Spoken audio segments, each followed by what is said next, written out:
Muito bem, então a nossa ideia é, aproveitando da ocasião do mês vocacional, trabalhar um pouco e aprofundar o tema da vocação, que às vezes nós achamos que é algo sempre muito funcional.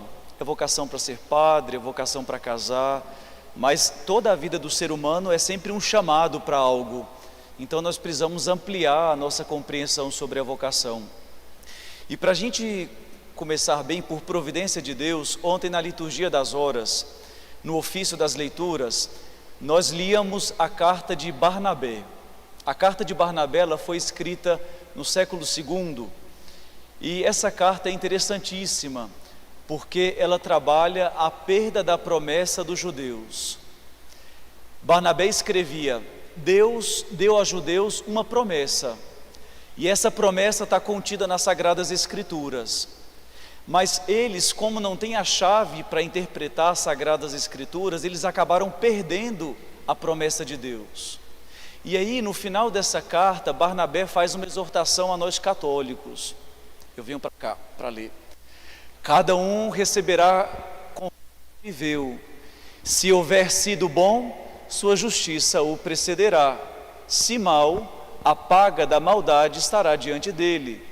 Não aconteça que, descansando em nossa vocação, durmamos em nossos pecados, e o príncipe do mal, tendo obtido poder sobre nós, nos arrebate no reino do Senhor. Entendei ainda isto, irmãos meus: se, como vedes, depois de tantos sinais e prodígios feitos em Israel, no entanto, eles são abandonados, estejamos atentos para que não se cumpra em nós o que está escrito: muitos os chamados, poucos os escolhidos.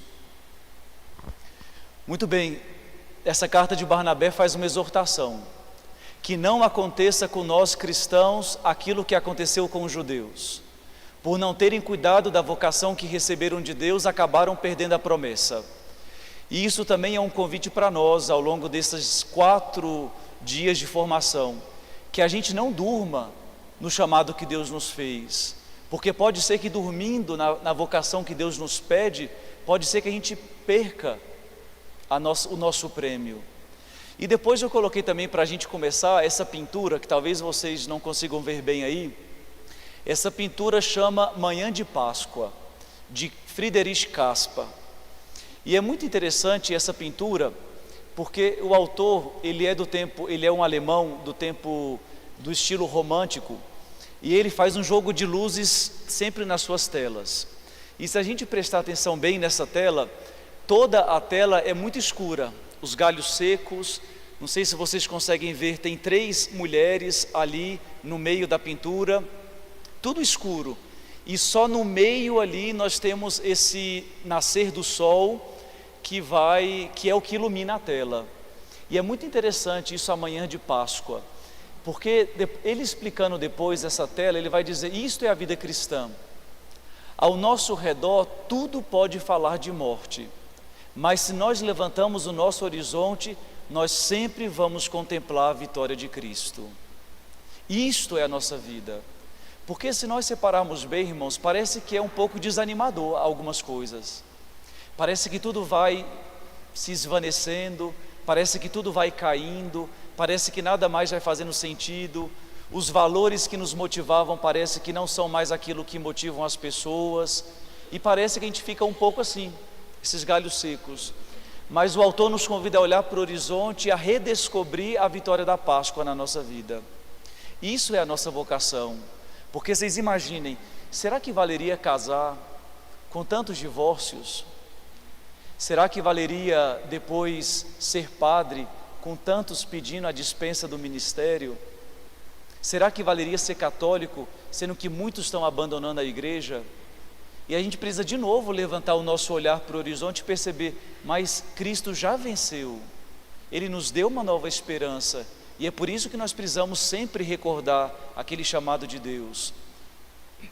Mas muito bem, vamos agora começar o nosso tema de hoje, né?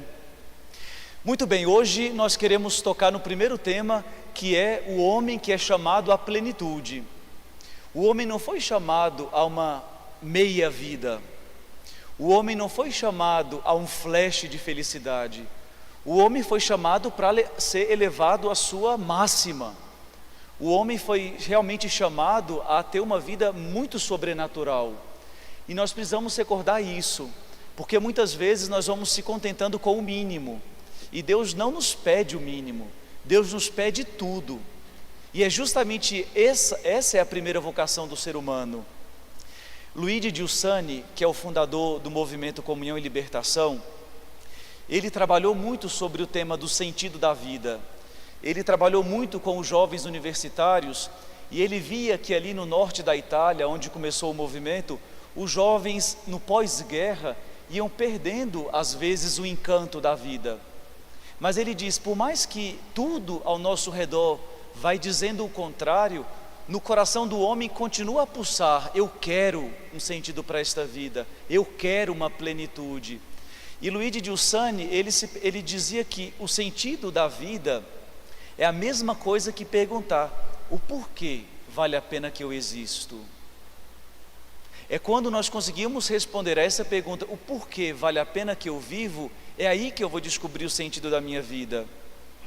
E nós que estamos marcados pela experiência do mal e do sofrimento, isso sempre nos questiona muito se a vida tem uma razão de ser, se a nossa existência realmente ela é desejada. E é muito interessante porque o drama do mal e do sofrimento é um drama que sempre tocou a humanidade. No início do cristianismo, para tentar responder a esse drama, surgiu uma corrente dentro do cristianismo chamado gnosticismo, que vem de gnose, de conhecimento. E essa heresia que surgiu no seio da igreja, ela tentava dizer que o sentido da vida está restrita a poucas pessoas que tiveram uma revelação privada. E essas pessoas que tiveram essa revelação privada conseguem responder ao mistério da vida. E é tão interessante esse movimento gnóstico, porque eles olhavam para o ser humano e falavam: mas por que nós estamos nessa situação?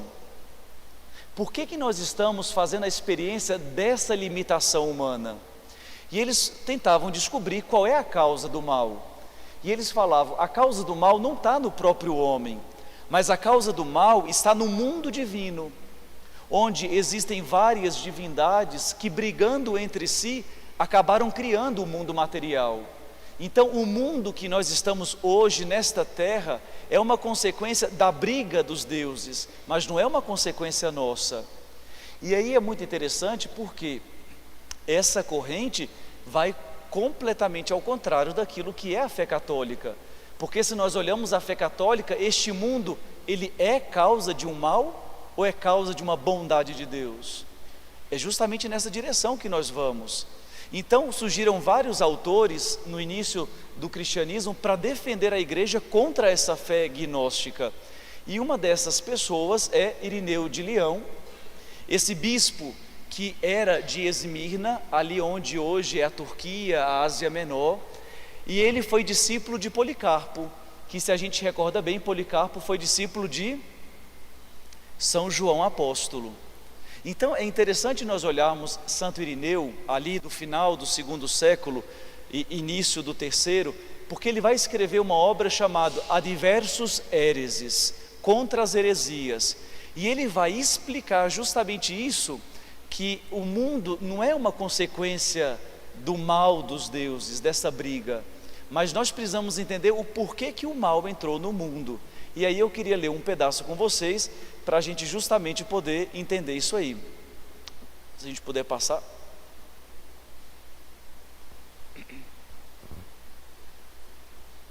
Antes disso eu queria só tocar nesse assunto. É muito interessante porque os católicos, nós professamos a fé que o mundo foi criado do nada, mas o homem foi tirado do nada para chegar à plenitude humana. Enquanto nós estamos agora imersos numa mentalidade fundada por alguns autores, como Friedrich Nietzsche, que ele diz: o homem ele veio do nada e ele vai retornar para o nada.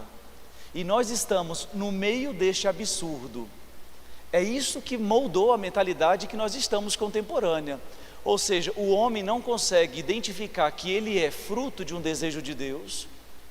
A vida dele vai acabar no nada, ali na morte, e ele está entre esses dois absurdos. Eu não sei por que eu estou aqui, a minha vida vai acabar em nada, e o que eu estou fazendo nesse período de absurdo?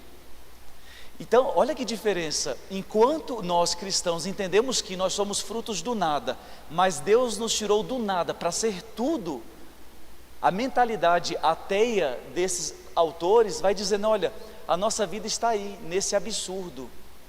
Então é interessante nós olharmos, porque quando nós professamos no credo, eu creio em Deus Pai Todo-Poderoso, dizer que Ele é Criador, isso muda tudo na nossa vida. E uma das coisas que muda é, se Deus nos tirou do nada, Ele tem alguma razão para nós. E a nossa vida tem sentido de ser.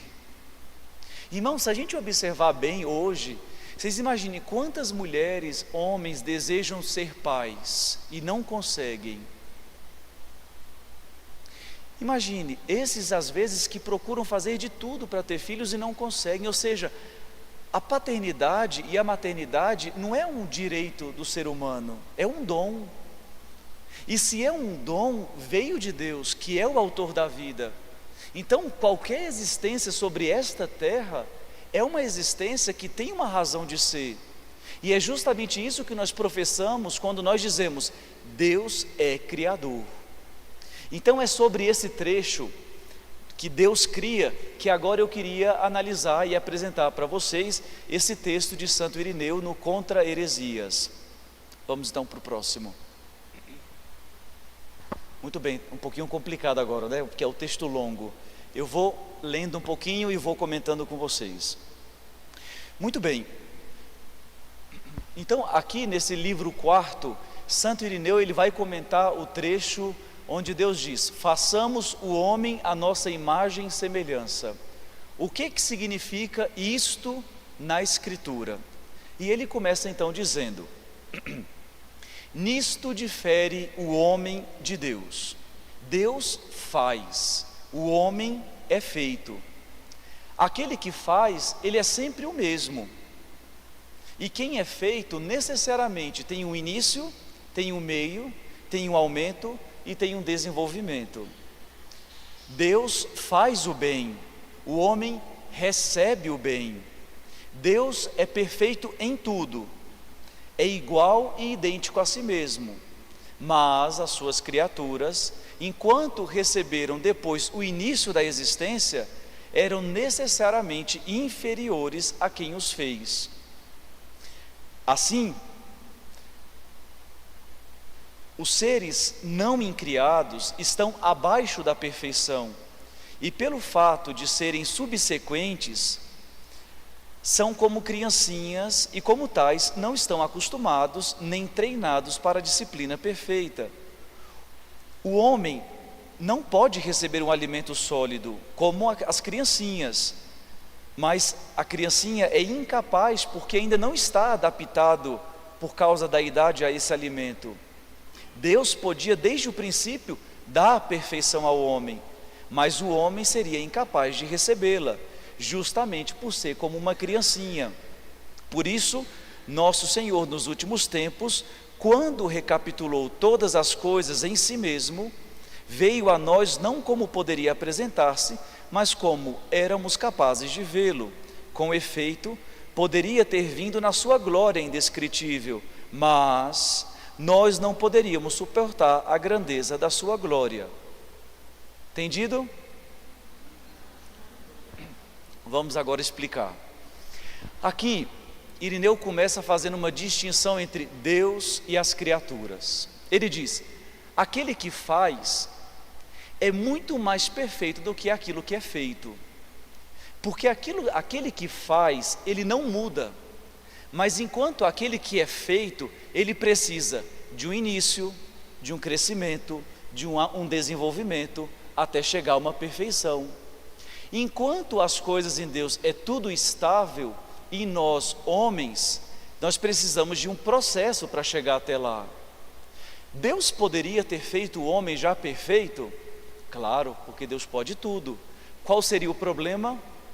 O homem não estaria pronto para a perfeição, Porque assim como as criancinhas precisam começar tomando leite para depois comer alimento sólido, o homem também não foi criado no seu modo perfeito, mas foi criado para que ao longo da sua existência ele pudesse se acostumar com a perfeição, até mesmo a encarnação. O Verbo encarnado poderia ter vindo na sua glória? Poderia, mas isso seria para o homem uma destruição, porque os olhos do homem não poderiam enxergar a grandiosidade da glória de Deus. Isso aqui é perfeito, irmãos. Por quê? Lembra o que nós falávamos dos gnósticos? O problema não é o homem, o problema são os deuses que estão brigando lá. Agora aqui, Santo Irineu primeiro começa dizendo, por que Adão pecou? Porque Adão era uma criança. Adão ainda não estava na perfeição daquilo que o homem deveria ser. E é por isso, como ele não teve tempo de aprender, ele acabou errando. Então, olha qual é a vocação do homem que Santo Irineu está dizendo aqui. O homem, ele foi criado para chegar a uma perfeição, que ele ainda não possui, mas que ele tem dentro de si toda uma possibilidade para chegar lá. Entendido? Foi isso que Irineu acabou de dizer. Vamos seguindo. Esta é a ordem, o ritmo, o movimento pelo qual o homem criado e modelado adquire a imagem e a semelhança do Deus incriado. O Pai decide e ordena, o Filho executa e forma, o Espírito Santo nutre e alimenta. O homem paulatinamente progride e se eleva à perfeição, isto é, se aproxima do incriado. Perfeito por não ser criado, é este Deus. Era necessário que primeiramente o homem fosse criado, para que depois crescesse, para que depois de crescido se fortalecesse, depois de fortalecido se multiplicasse, depois de multiplicado se consolidasse, depois de consolidado fosse glorificado, depois de glorificado visse o seu Senhor. Para que o homem foi feito? Para ver a Deus. O problema é que o homem não pode ver a Deus, porque o homem não está acostumado com a perfeição de Deus. Então, Santo Irineu, ele diz, por que o homem precisa passar por um processo de crescimento? Para se acostumar com a perfeição de Deus. Ao longo da vida, quando o homem vai chegando à plenitude humana, o que é chegar à plenitude humana? É ter dentro de si a possibilidade de poder ver a Deus. É interessante que Santo Tomás de Aquino também ele diz, por que Deus se escondia no Antigo Testamento? E por que Deus se mostra na visão beatífica nesta vida a poucos? Porque ele diz, é impossível o homem ver a Deus e continuar vivendo. Porque ver a Deus significa, eu já não preciso mais da existência terrena. E é por isso que Deus priva o homem de vê-lo na sua glória. É tanto que nós vemos Deus na sua glória? Não, nós vemos Deus escondido em um corpo humano, nós vemos Deus escondido na espécie eucarística, porque ver a Deus significa estar pronto para morrer. Por isso que Deus se esconde, mas ao longo dessa vida Ele está nos preparando para nos acostumar com Ele. Vamos seguindo. Não, basta por aqui, depois vocês leem aí o que está escrito. Tem um autor que ele diz que tem dois dias importantíssimos na vida do homem. Primeiro, o dia que ele nasce, e depois o dia que ele descobre por que nasceu. Aqui está, são os 2 dias mais felizes do homem: o dia que ele nasce e o dia que ele descobre por que ele nasceu. E é interessante porque realmente é isso que dá significado à nossa existência. Eu sei porque eu estou aqui.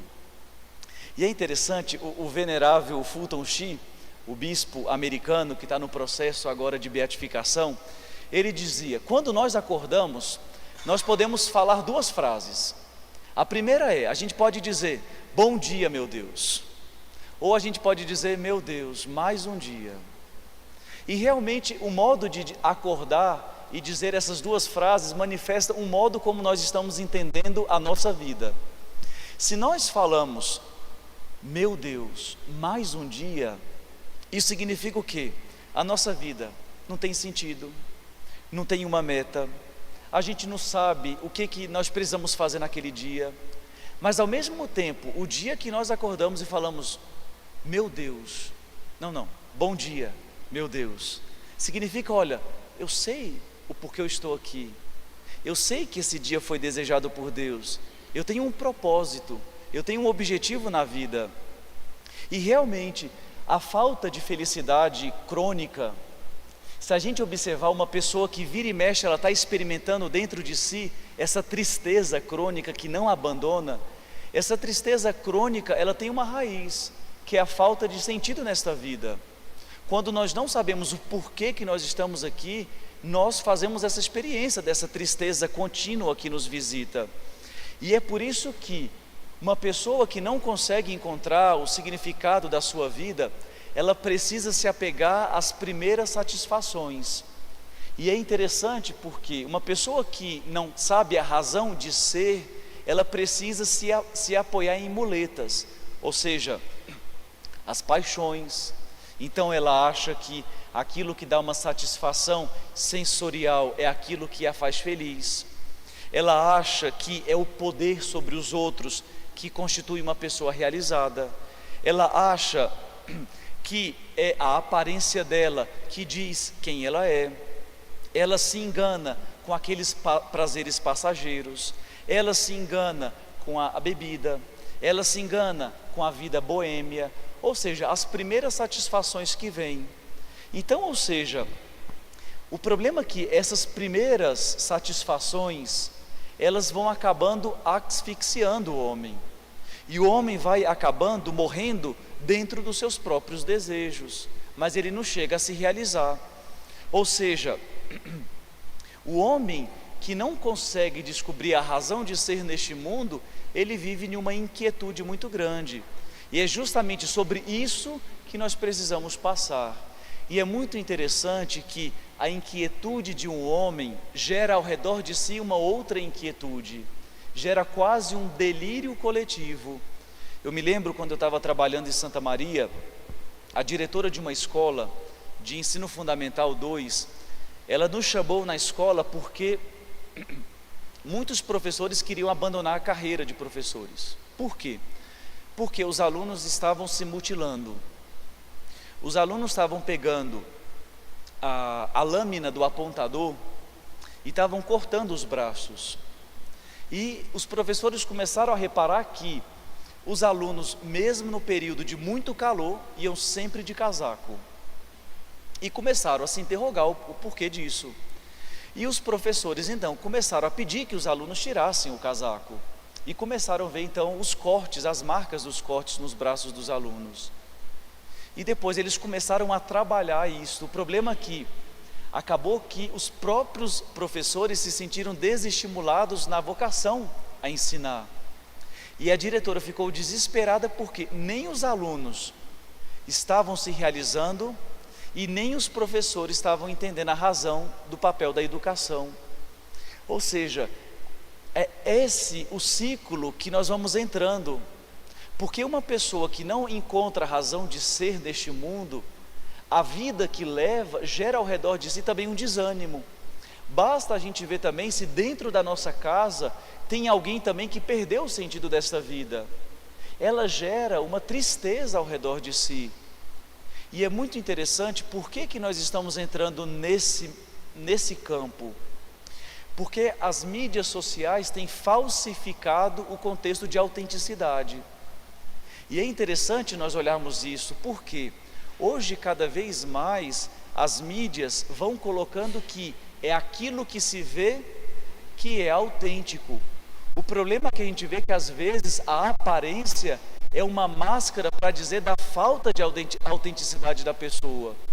E a gente vai gerando alguns sentimentos e alguns efeitos em nós que é interessante nós olharmos. Podemos passar para o próximo? E é interessante alguns sentimentos que aparecem em nós com essa falta de autenticidade. Não sei se vocês observam, por exemplo, as ferramentas que nós temos nessas mídias. É o like, é o filtro, é o curtir. Ou seja, tudo coisas que estão ligadas ao externo, à aparência. Então, ou seja, o que é autenticidade para alguém? É o glamour, é um corpo perfeito, é a capacidade de influenciar as pessoas, é a capacidade de estar sempre sorrindo. Mas só que isso, gente, quem é que consegue sorrir o dia todo? É muito difícil. Quem é que consegue ter um corpo perfeito depois de um mês de festa julina? É muito difícil algumas coisas, né? Ou seja, quem é que consegue quem é que consegue receber milhões de likes por dizer as coisas profundas? Ou seja, é difícil cultivar uma vida dessa. Vocês imaginem esses influencers, eles entram numa produção de conteúdos porque precisam receber likes sempre. Acaba que chega um momento que eles entram em uma estafa existencial imensa, e a gente vê tantos influencers que vão deixando depois isso. E essa vida agitada que nós vamos tendo para justamente manter esse padrão de autenticidade, o que que gera? Algumas coisas. Depois, a desilusão com os resultados. A pessoa nunca está contente com o que ela faz. Ela sempre fala: nossa, por que não foi mais?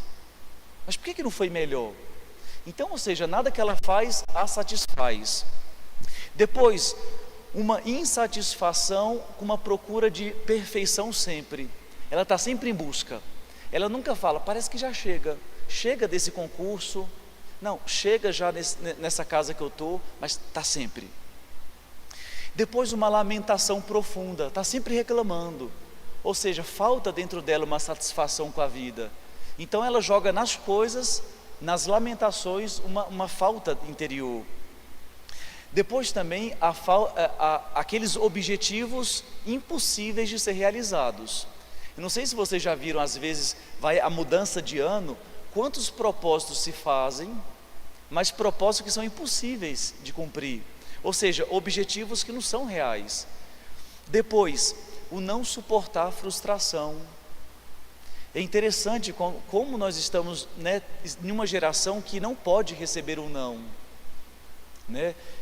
Esses tempos agora, acompanhei, né, umas pessoas que, por conta de namoro, imagina, coisa mais normal, começa a namorar e termina, né? Mas a pessoa não consegue, né, receber esse não, porque ela já fala: se essa pessoa não quer namorar comigo, eu não presto. Significa isso, talvez não é o momento, talvez são objetivos diferentes que cada um está tendo agora, ou seja, mas não consegue lidar com essa frustração. Depois, é uma pessoa muito crítica com ela, com os outros. Depois, a obsessão pelo aspecto negativo. É o que eu gosto de chamar de profeta da desgraça, né? Essa pessoa, onde vai, ela encontra um defeito. Parece que o olhar dela é só para encontrar defeito. E depois, a felicidade condicionada.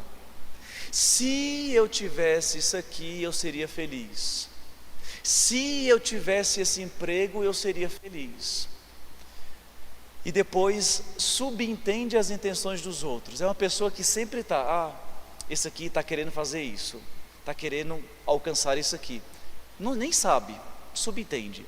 Aqui são algumas linhas dessa falsa autenticidade que essa vida superficial tem nos levado. E aqui então, nós precisamos, um momento acho que muito importante para a humanidade desse século, foi a Segunda Guerra Mundial. Eu acho que é um momento drástico da humanidade, que a gente percebe que no coração do homem existe generosidade e ao mesmo tempo também mesquinhez. Aquele psicólogo famoso, Viktor Frankl, ele diz que é justamente isso. Nos períodos mais difíceis da história, a gente percebe que o coração do homem se distingue por esses dois sentimentos. Ou ele aprende a ser generoso no meio do sofrimento, ou ali se reforça a sua mesquinhez. E ele diz: esse século XX, que parece que é um século que ao mesmo tempo que a gente experimentou esse grande fracasso, mas a humanidade conseguiu se reconstruir de um modo tão rápido. Gente, vocês imaginem uma França, uma Alemanha, que foram todas reconstruídas. Imagine o que de tecnologia, de medicina se criou nesses últimos tempos. Mas ao mesmo tempo, o homem não deixou de ter tédio e falta de sentido. E aqui é interessante porque Viktor Frankl ele diz: por que o homem tem esse tédio e esse vazio de sentido? Justamente por aquilo que era o pensamento de Nietzsche. Nietzsche dizia: como nós estamos entre esses dois absurdos do nada, o que o homem se apega nesse meio? Uma vontade de poder, uma vontade de prazer. Então, como é que o homem acha que se realiza? Quanto mais ele mantém domínio sobre os outros e quanto ele mais experimenta prazer para si. E ele diz: é justamente isso que é o que nós chamamos de corrente nihilista, ou seja, o nada. É que nós dizemos: olha, se o ser não tem sentido, se o ser não tem uma razão de começo e de fim, eu tenho que me apegar a isso, ao poder. E aí então o Viktor Frankl ele vai dizer que ele observou que nos campos de concentração, o mesmo homem que criou a câmara de gás foi o mesmo homem que era capaz de levantar o olhar e dizer o Pai Nosso e o Shema. E ele diz: os homens que conseguiram levantar o olhar para o céu e reconhecer que havia um Deus que desejava a vida deles, esses foram os que conseguiram permanecer vivos. Eu não sei se vocês já viram o filme A Vida é Bela.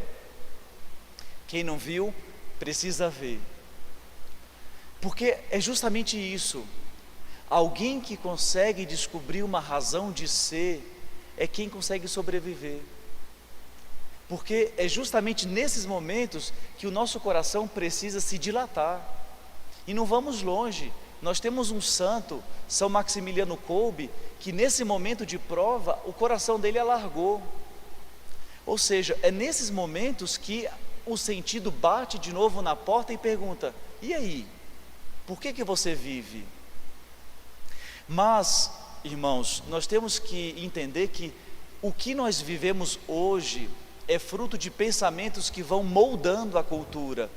E eu queria apresentar para vocês alguns pensadores que no último século moldou um pouco aquilo que nós somos hoje. Nós temos alguns filósofos, por exemplo, como Schopenhauer. Schopenhauer ele dizia: a vida do homem é um pêndulo, e o ser humano ele está entre o cansaço e a dor, o aborrecimento e a miséria. Ou seja, o homem está nisso, sempre nesses extremos. E o pouco período de paz que ele tem é rápido. Depois Nietzsche ele vai dizer: como o homem é um ser para a morte, que vai cair no nada, ele diz: todas as vezes que nós inventamos valores para este mundo, é sinal de miséria e de fragilidade. Ele dizia: o cristianismo, quando coloca regras morais, o que ele está fazendo? Ele está fazendo o homem cada vez menor, mais dependente. Então o que o homem precisa fazer? Fazer tudo aquilo que ele tem vontade de fazer. Depois nós temos Sartre. Sartre ele dizia que os valores são tudo invenções do homem, que depois os fazem escravos dos próprios valores que ele inventou. E ele diz: o homem, ele não tem que ser responsável por nada, porque afinal de contas o homem está caminhando para o nada. E é por isso que o homem tem que fazer o que ele bem entender. E ele dizia: e quando eu vejo alguém olhando para mim, me recriminando por aquilo que eu estou fazendo, eu estou diante do meu demônio, porque ele impede que eu faça aquilo que eu tenho vontade. Depois nós temos um outro, Camus, Alberto Camus. Ele diz: a vida do homem é como aquele mito grego, o Sísifo. Não sei se vocês lembram, aquele que sobe, vai empurrando a pedra até o alto da montanha. Quando chega no alto da montanha, ele rola a pedra para baixo, aí desce a montanha, aí sobe de novo e passa a vida inteira assim, sobe pedra, desce pedra. Ele diz: a vida do homem é isso, uma inutilidade. A vida do homem é isso, sem sentido, é um absurdo. Nós fazemos as coisas neste mundo e nem sabemos por que fazemos. Mas depois ainda vamos para um outro pensador, Freud. Freud ele diz: quando alguém pergunta sobre o sentido da vida, esse já expressa que está doente. Porque é só quem está doente que se pergunta por que está fazendo isso. Ou seja, no fundo ele diz: quem pergunta a razão da vida, o sentido da vida, está com problema de libido, que para ele tudo é isso, né? Ou seja, qualquer problema é problema de libido, não satisfeito, né? Ou seja, esses são os pensamentos que moldaram a nossa cultura atual. É claro, essas mentalidades, elas vão chegando para nós de modo filtrado, mas os nossos jovens e até mesmo nós estamos nisso. E aqui eu queria lembrar um personagem da obra literária de Tolstói, Ana Karenina. Esse médico Levine era um médico rico, um pai de família, muito amado na cidade que morava, e ele era completamente naturalista. Ele diz: a vida é isso aqui que a gente vê, a vida é o sangue que corre nas veias, é o cérebro que funciona, é o sistema nervoso, tudo é isso. E aí perguntaram para ele o que era a morte. Ele diz: o que é a morte? A morte é o seguinte, é quando para as nossas atividades no cérebro, é quando os vasos sanguíneos vão se endurecendo, é quando o corpo vai se enrijecendo, isso é a morte. Qual é o problema? O seu irmão estava no leito de morte depois. E quando o seu irmão estava no leito de morte, a coisa muda. Porque aí ele pergunta: será que tudo na vida é vaidade? Será que uma profissão, ganhar dinheiro, será que tudo vai acabar assim? E aí ele entra em crise com a possibilidade da morte do irmão. E ele tinha um empregado chamado Fedor, e ele diz: existem dois tipos de homens: os homens que vivem pela barriga e os homens que vivem para Deus. Ou seja, os homens que vivem para satisfazer os prazeres e os homens que vivem para a vida sobrenatural. E esse personagem, esse médico Levine, quando escutou o seu empregado falando isso, veio uma luz dentro dele e nasceu ali a fé. E ele diz: realmente, viver para Deus significa que a vida tem uma razão de ser. E aqui ele descobre, então, ele dá essa virada. E aqui ele descobre que a vida é simples, porque a vida é fazer somente aquilo que Deus quer. E aqui é interessante porque, às vezes, nós achamos que a felicidade é a finalidade da nossa vida. Só que a gente deve descobrir que a felicidade, ela é um efeito da nossa vida. Ou seja, quando a gente vai realizando aquilo pelo qual nós fomos feitos, é aqui que brota a felicidade.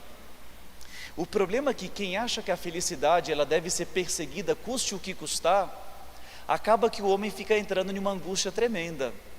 Não sei se vocês já viram pessoas que procuram uma felicidade custe o que custar. Então ela está sempre agitada, muda de esposa, muda de carro, muda de casa, muda de emprego. Ela está sempre procurando, dizendo: assim eu vou ser feliz, assim eu vou ser feliz. O problema é que ela se move tanto nisso que ela acaba entrando em uma angústia muito maior, porque ela nunca consegue se realizar. Então, o que é a felicidade? É a capacidade de esquecer de si e realizar uma missão. Quando nós descobrimos que a nossa vida ela tem uma missão, ou seja, eu tenho algo para realizar neste mundo, é aqui que nasce a alegria e a paz. Ou seja, então a nossa pergunta não é: será que com isso eu vou ser feliz? A pergunta é: será que é isso que Deus quer? Então nós precisamos mudar muito dentro de nós essa pergunta. Então a gente não deve perguntar: mas com isso eu vou ser feliz? Não, isso vai ser efeito. Você deve se perguntar: é isso que Deus quer para mim? Depois uma outra, vamos agora no Freud. Lembra que o Freud, eu falar para vocês, né, que tudo era problema de libido, né? O sofrimento também chegou em Freud. Freud teve que fugir para a Inglaterra por conta dos nazistas, e estando ali na Inglaterra, depois ele pega um câncer de boca, na mandíbula, e ali, diante do mistério da morte, ele de novo se questiona, e ele diz: se na vida não existe mais do que isso que eu estou vivendo agora, nada tem sentido. E aqui é interessante, irmãos, porque diante do mistério do sofrimento e da limitação da nossa vida, nós podemos responder como esses homens, como os gnósticos, dizendo: o problema não sou eu. Ou a gente pode responder como os cristãos: Tudo pode estar caindo ao meu redor, mas se eu levanto o olhar, eu sei aonde eu quero chegar. Eu sei qual é o fim de tudo isso. É interessante, no ano de 85, o cardeal Ratzinger, ali na Itália, ele foi numa universidade fazer um debate com um ateu, com Messori. E ali eles entraram num debate sobre a alma humana. E aí o cardeal Ratzinger, ele fazia uma reflexão depois da colocação de Messori. Ele diz: hoje existem muitos espertos da alma, psicólogos, coaches, tantas coisas, que eles tentam entender o que move o homem, as forças, as causas, mas o que esses espertos da alma não conseguem entender, qual que é a finalidade da alma, porque a finalidade da alma está fora dela mesma. Então, ou seja, esses espertos da alma nunca vão conseguir chegar nesse detalhe, porque esse detalhe a gente só consegue descobrir fora. E é interessante porque, se nós observarmos as coisas que existem, a finalidade delas estão sempre fora delas. Qual é a finalidade do microfone? Não está nele, está na amplificação daquele que fala, da voz daquele que fala. Qual é a finalidade da luz? Não é a luz, mas de iluminar quem está ali. Ou seja, a finalidade das coisas que existem está fora dela mesma. E qual é a finalidade do homem? A finalidade do homem também não está nele, está fora dele. E é aqui que a gente precisa mudar a nossa chave, porque a gente pensa que a nossa felicidade está quando a gente alcançar a nossa realização, a nossa autenticidade. E quando a gente percebe que é quando eu realizo aquela missão que Deus me deu fora de mim, é quando eu alcanço aquele alguém que está fora de mim, é aí que nós descobrimos. Se a gente se recorda a primeira frase do livro das Confissões, o que Santo Agostinho, depois de um longo processo, o que ele diz? Fizeste no Senhor para ti, e inquieto está o nosso coração, enquanto não repousa em ti. Aqui está a razão da vida do homem, estar em Deus. E enquanto o homem não repousar em Deus, o homem vai continuar inquieto. E aqui, irmãos, então a gente precisa entender, se a nossa razão de ser está na missão que nós recebemos, a nossa vida é um dom que antecede a nossa própria vida. Ou seja, a missão e o sentido da minha vida, ela antecipa até mesmo a minha existência. E é por isso que eu preciso então descobrir qual é o plano eterno de Deus para mim. Porque quando eu descubro o plano eterno de Deus para mim, é aí que eu sei o caminho que eu preciso fazer. Uma jovem judia chamada Ili, ela escreve um pouco memória sobre o sofrimento, e uma coisa muito bonita que ela escreve é: a vida ela é bela, mas ela está cheia de sentido no absurdo. E é justamente quando eu entendo a vida nesse conjunto que eu percebo qual é a beleza da vida. A gente tende hoje a absolutizar alguns momentos da nossa vida. O problema é que a vida no seu conjunto que faz sentido. E aqui a gente precisa, ainda nessa linha dos judeus que sofreram essa experiência tremenda, e depois disso nos ajudou bastante a compreender o sentido da vida. Viktor Frankl, ele vai dizer que a gente não pode negar que o homem tem um sentido espiritual, o homem tem essa dimensão. E quando nós descobrimos que o homem tem essa dimensão espiritual, a gente percebe que o homem, ele busca um sentido para a vida, não porque ele é religioso, mas pelo simples fato de ter uma alma, o homem precisa de sentido.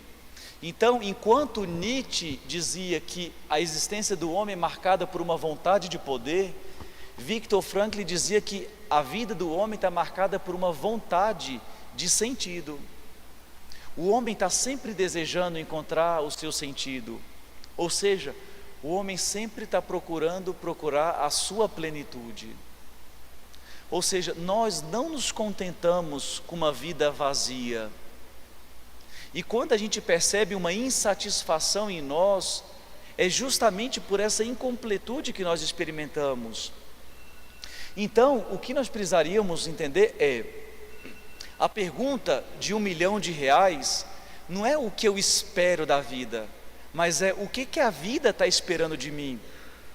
E essa é a tarefa que eu tenho que realizar. Viktor Frankl dizia, é quando o homem descobre o que a vida espera dele, é aí que ele descobre a potência que ele tem de ser perfeito e de alcançar a felicidade. Ou seja, irmãos, nós temos uma missão. Aonde nós estamos? E é quando eu realizo essa missão que eu chego na plenitude.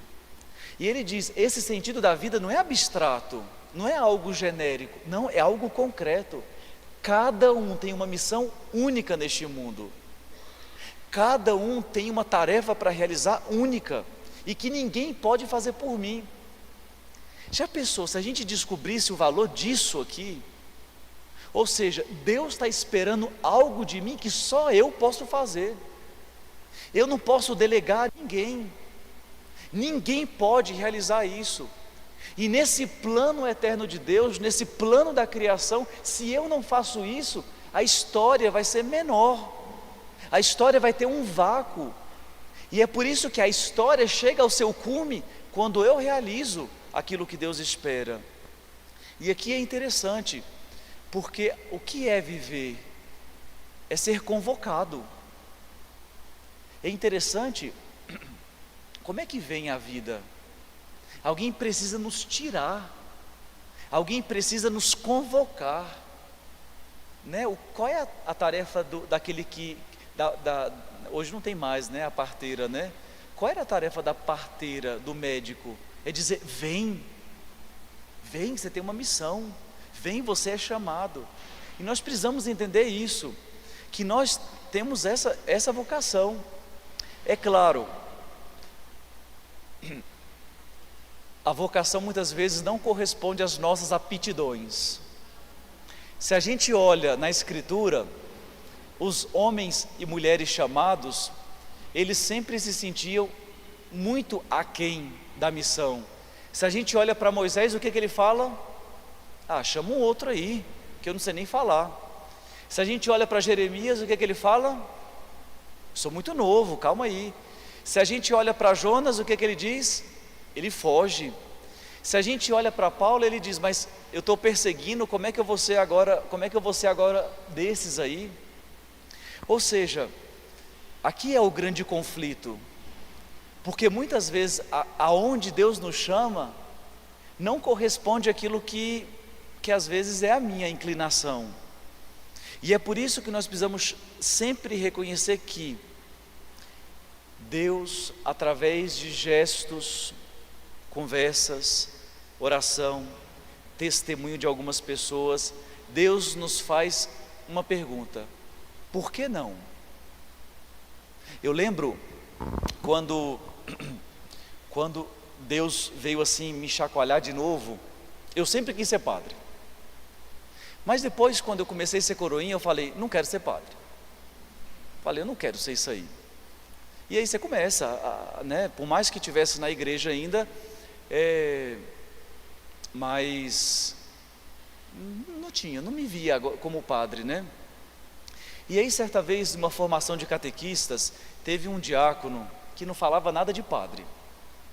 Mas isso mexeu comigo, o modo como ele falava mexeu comigo. E aí eu comentei com uma catequista. Falei, nossa, mas eu queria ter a sabedoria desse diácono. E aí ela falou assim, mas você quer ser padre? Eu não tinha falado que eu queria ser padre. Eu queria pregar como ele estava pregando. Mas esse questionamento dessa catequista me fez a pergunta, por que não? E essa pergunta gerou de novo uma luz interior. É para isso que eu estou aqui. Essa é a minha missão para realizar. É justamente isso que a vocação faz em nós. ela acende dentro de nós uma luz que só nós sabemos que diz: é para isso. Isso é o sentido da sua vida. É para isso que você foi feito. E você vai ser homem total, uma mulher total, quando você realizar isso. Por mais que às vezes a gente pense que a gente está muito aquém daquilo que Deus nos pede.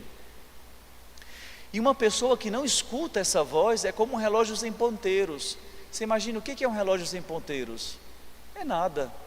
É uma pessoa, algo que não tem nem razão de indicar, não indica as horas, não tem uma direção.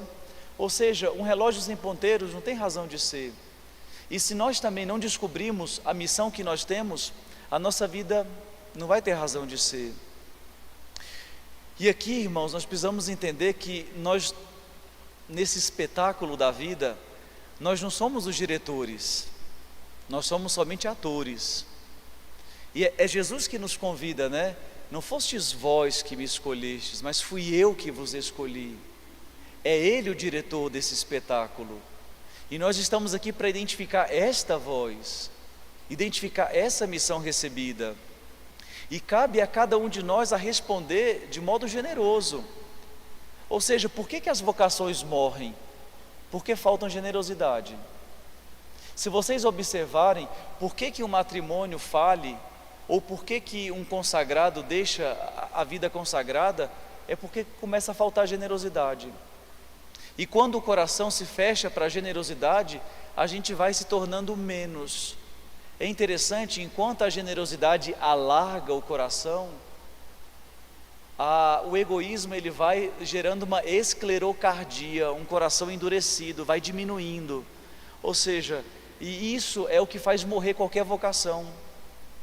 Então nós somos chamados a ter esse entusiasmo.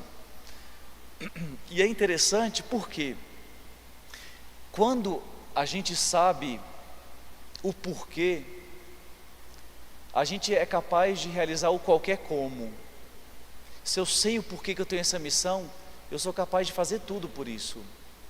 E é interessante que por mais que tenham dificuldades, a gente experimenta dentro de nós uma paz, um sossego, um motivo para continuar lutando, a paz que nos faz superar os obstáculos, um coração que alarga. Você imagina Paulo quando ele está contando as suas desaventuras por conta da missão. Ele diz: eu exulto de alegria nas minhas tribulações. Quem é capaz de exultar nas tribulações? Só alguém que sabe qual é o sentido da sua vida. Irmãos, e aqui está, a alegria é o grande indicador do estado de plenitude. É justamente quando nasce em nós a alegria, é que realmente nós já estamos realizando a plenitude, o sentido da nossa vida. É interessante, Bergson, que era um filósofo, ele dizia: a natureza, ela nos avisa por um sinal muito preciso que o nosso destino está se aproximando.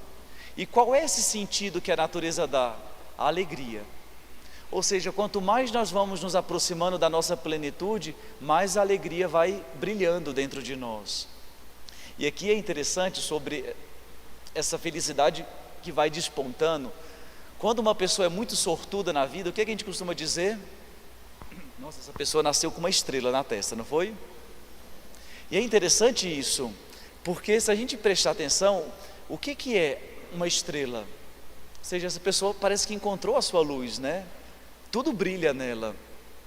E se a gente prestar atenção, o que é a plenitude humana?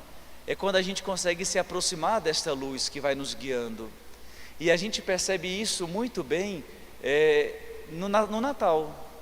Porque o mistério do Natal, aqueles homens abandonaram o Oriente para chegar até ali ao presépio, guiados por quê?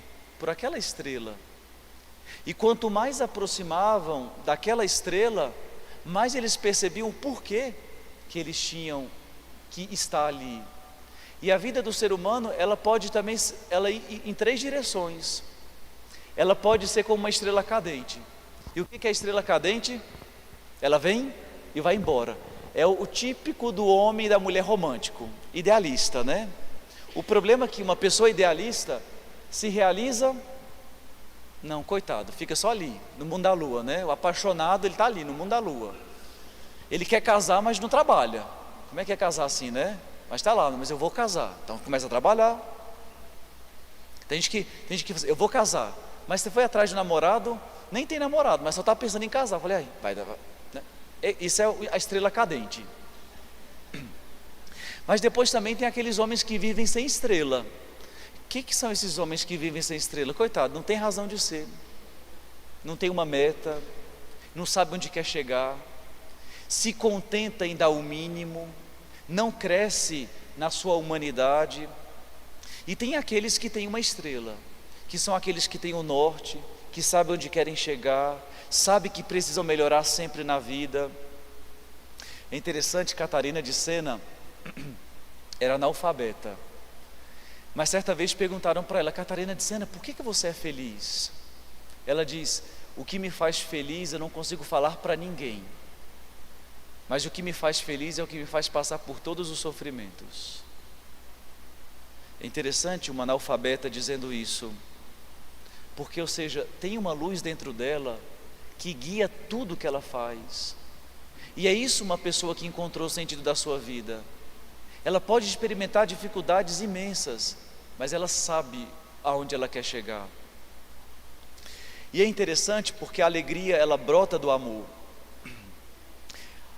Quanto mais a alegria nós vamos vivendo, significa que mais essa vida no amor, ela está presente. É interessante, uma irmã de Madre Teresa de Calcutá, Ananda, ela certa vez escreveu num diário dela o que um aidético disse para ela. Ela disse que cuidou de um aidético em fase terminal, que estava realmente assim, naquilo que é o pior do ser humano. E esse homem disse para ela, você está muito além do amor. Ou seja, ela fez muito além daquilo que era pedido. É dilatar o coração para uma generosidade de vida que ultrapassa qualquer coisa. É interessante que uma pessoa que vive a caridade de Deus é uma pessoa entusiasmada. E se a gente vai na raiz da palavra entusiasmo, enteos, ou seja, aquele que tem Deus dentro. Ou seja, aquele que tem a presença de Deus dentro, aquela luz que iluminou Catarina de Sena, é uma pessoa que é capaz de estar sempre entusiasmada, é uma pessoa que sempre se alegra, é uma pessoa que está sempre, está tudo caindo, mas eu sei, a coisa está difícil, mas eu sei, a coisa não está indo, mas eu sei onde eu quero chegar. É isso a pessoa entusiasmada. E sobre o amor, Santo Tomás de Aquino, na segunda questão, ele se perguntava, qual é a ordem do amor? Normalmente, e aqui é interessante o caminho que Santo Tomás de Aquino faz. Geralmente, qual que é a ordem que nós falamos? A ordem de amor. Quem deve ser amado primeiro? Deus. Depois, o próximo e depois, a gente. Só que Santo Tomás de Aquino faz uma inversão aqui, e é interessantíssimo o caminho que ele faz. Ele diz, quem é que deve ser amado primeiro? Deus, porque Ele é aquele que é digno de todo amor, Ele é aquele que é digno de todo olhar. Mas depois, quem é que deve ser amado?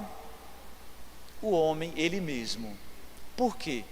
Um homem que não é capaz de se amar, será incapaz de amar o outro. E ele diz, é importante essa fase, porque o amor a si é algo natural, que Deus colocou em nós. Por quê? É esse amor a si que nos faz qualificar as coisas como positivo e negativo. Isso me agrada, isso não me agrada. E Santo Tomás de Aquino diz que é quando nós avaliamos as coisas a partir desse amor de si, é que nós nos tornamos aquilo que nós somos. E sem amar e distinguir as coisas, a formação da nossa identidade, ela não acontece. E é por isso que uma pessoa que não forma a sua identidade é incapaz de amar, é incapaz de olhar para o outro.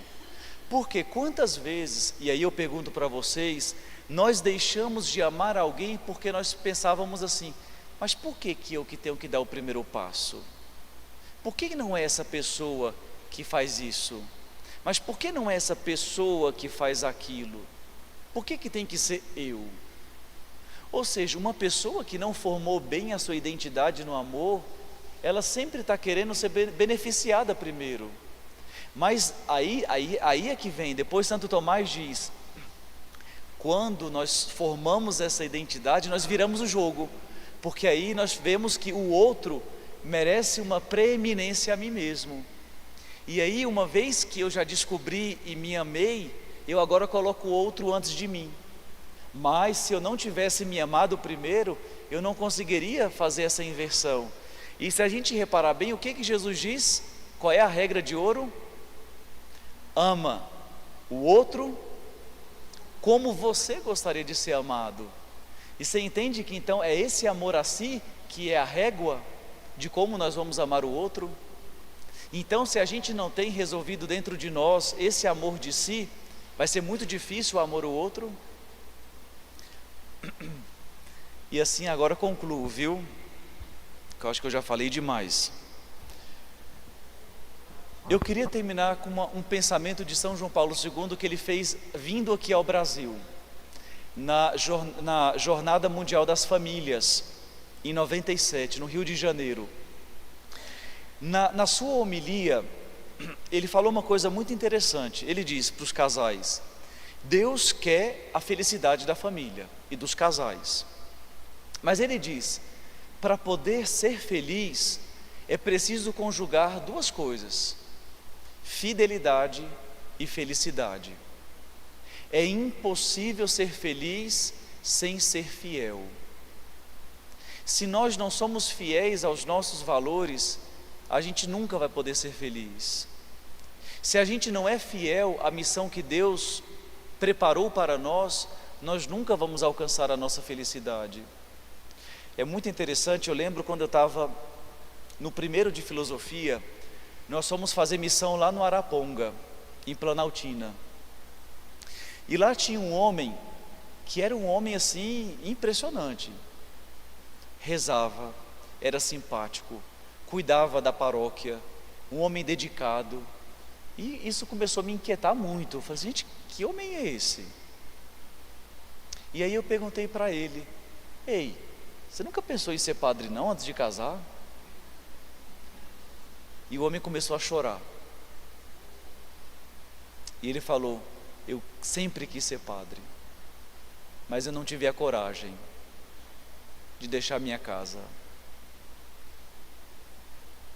E aí ele se enfiava no trabalho da paróquia para poder suprir aquele medo que ele teve na adolescência, na juventude.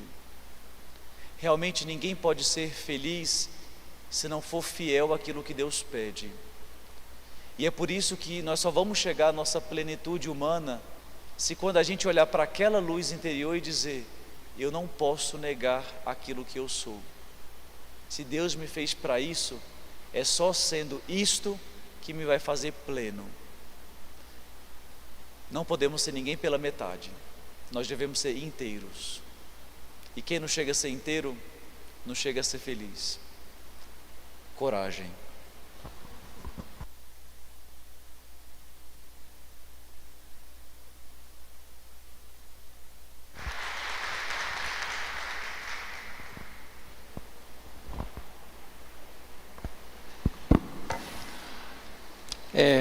Padre Arnaldo, muito obrigado, viu, pela aula do senhor. Realmente foi uma aula, né, que o senhor nos deu, maravilhosa. Que Deus abençoe e ilumine sempre a vocação do senhor, viu? Muito obrigado. Os irmãos que estão aqui presentes, se alguém gostaria de fazer alguma pergunta, nós podemos aproveitar aqui um tempinho, temos ainda uns 10 minutinhos. Tá, eu vou levar o microfone ali então, Padre. Não? Além dela, tem mais alguém que gostaria de fazer uma pergunta? Não? Bom, deixa eu passar alguns recadinhos aqui. Por favor, gente, fica à vontade, um de cada vez, não precisa ficar acanhados ou envergonhados, não. Meu professor dizia duas coisas: quando não tem pergunta, ou a gente não entendeu nada, ou então não foi nada útil. Imagina, padre, foi muito bom, sim. Eu vou ficar com que vocês não entenderam nada, viu? Bom, nós gostaríamos de passar também o telefone da escola, né? Nós temos um contato de WhatsApp, né, para tirar dúvidas, informações, se vocês precisarem também, né, sobre os novos cursos, quando que ocorrerão, né? Vocês podem mandar um zap, né, para o número 99610 6632, tá bom? E vocês podem acompanhar também posteriormente, né? A aula vai ficar gravada, vai ficar disponível no canal da escola no YouTube. Então vocês podem procurar Escola de Formação Permanente do Vicariato Centro, tá bom?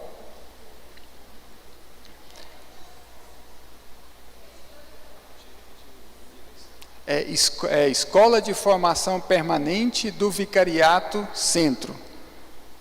É o canal do YouTube da escola, né, onde as aulas são gravadas e são disponibilizadas. Padre, uma coisa que eu achei interessante da explanação do senhor, Deus foi o único que criou do nada, né? Do nada ele fez o mundo e nos fez, né? O homem, quando ele vai criar alguma coisa, ele já parte de algo, né? E Deus não, ele criou do nada, né? Achei muito interessante essa parte que o senhor colocou também. Pois não. O telefone é 9610 6632. Esse é o telefone com o zap da escola. Pelo canal também, padre, nós não temos ainda algumas perguntas. Se chegar alguma coisa, nós trazemos para o senhor na próxima terça-feira. Aí, antes de começar a aula, a gente apresenta, e o senhor, por gentileza, né, responde para nós. Então, vamos pedir ao padre, né, que nos dá a sua bênção, né, para nós encerrarmos esse primeiro dia aí da nossa aula. Muito obrigado, padre Arnaldo. Depois eu acho que os slides ficam também na plataforma, né? Sim, a gente consegue também depois também mandar. Pronto, vamos ver, a minha ideia nos próximos encontros, nós vamos trabalhar alguns textos, né, dos primeiros autores cristãos, para trabalhar sobre a imitação de Cristo, ser sal e luz do mundo. Então vamos ver se a gente consegue disponibilizar esses textos para vocês acompanharem também, que fica mais fácil, né? Em nome do Pai, do Filho e do Espírito Santo. O Senhor esteja convosco. Abençoe-vos o Deus Todo-Poderoso, Pai, Filho e Espírito Santo. Boa noite.